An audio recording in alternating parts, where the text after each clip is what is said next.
Selamat siang, salam dan bahagia. Pada kesempatan ini saya Desti Silvin Tamat akan menjelaskan tentang penerapan sistem manajemen K3 di PT Keramik Prima.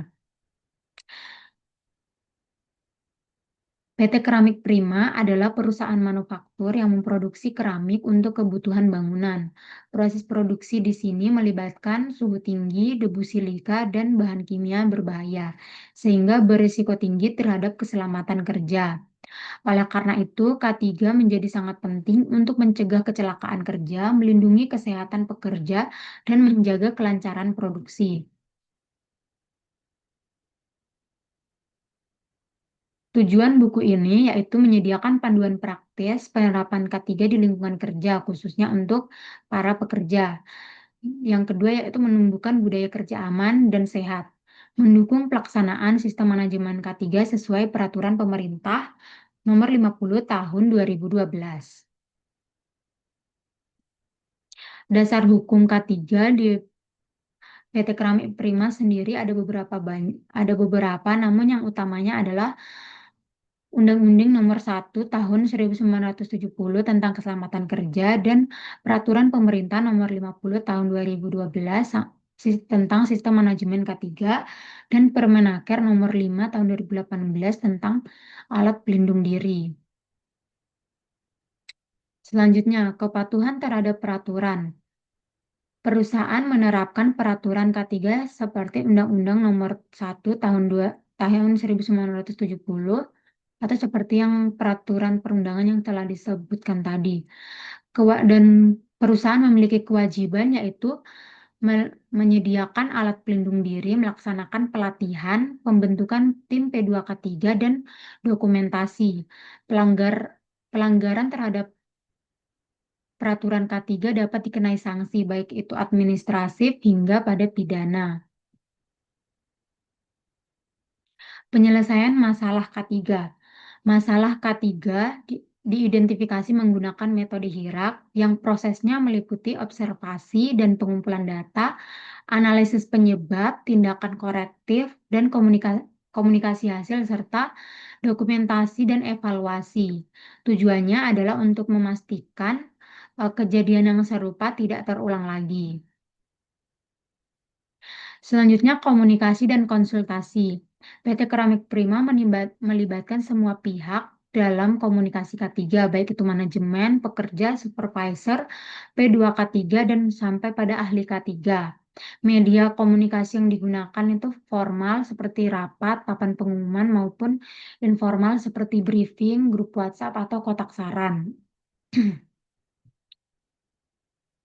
Selanjutnya, kontribusi pada sistem manajemen K3. Kontribusi pekerja dan tim K3 mencakup pencatatan data seperti data kecelakaan, audit, dan pelatihan. Yang kedua yaitu evaluasi data. Kita dapat melakukan evaluasi melalui dashboard K3. Selanjutnya, yang ketiga ada menyusun strategi berdasarkan hasil audit dan HIRAR. Semua dilakukan secara sistematis dan terdokumentasi. Selanjutnya ada koordinasi dan pemeliharaan sistem manajemen K3. Tim koordinasi sistem manajemen K3 dibentuk di lintas departemen. Rencana kerja mencakup inspeksi, pelatihan, audit, dan simulasi evakuasi.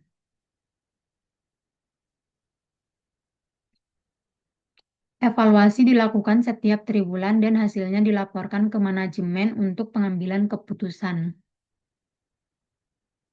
Selanjutnya ada manajemen risiko dengan metode HIRAR. Yang pertama itu bahaya diidentifikasi dengan metode HIRAR dan melibatkan data MSDS, audit internal, dan observasi lapangan. Risiko utama di PT Keramik Prima adalah debu silika, panas dari kiln, dan paparan bahan kimia.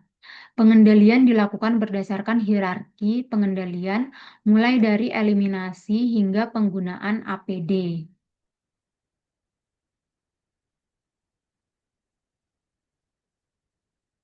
Selanjutnya sistematis K3 atau sistem manajemen K3.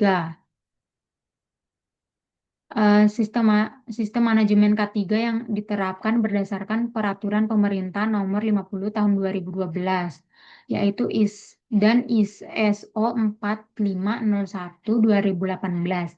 Elemen utamanya yaitu meliputi kebijakan K3, perencanaan kerja, pelatihan, audit, dan review manajemen.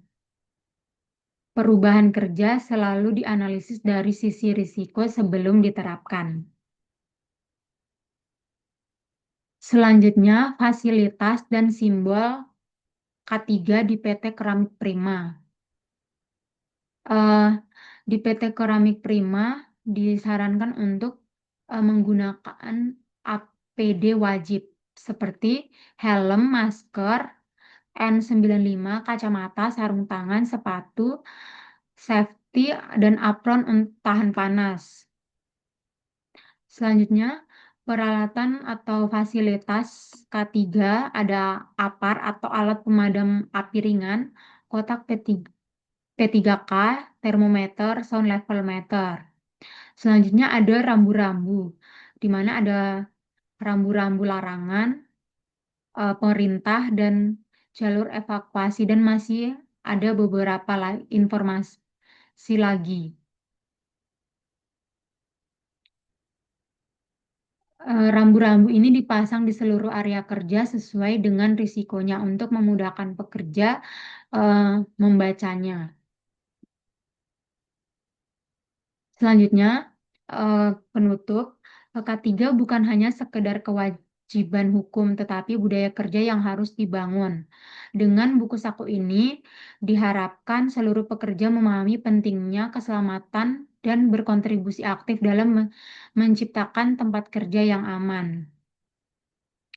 Karena K3 adalah tanggung jawab bersama. Budaya selamat sama dengan produktivitas dan keberlangsungan kerja. Sekian presentasi dari saya, dan lebihnya kami mohon maaf. Terima kasih, salam.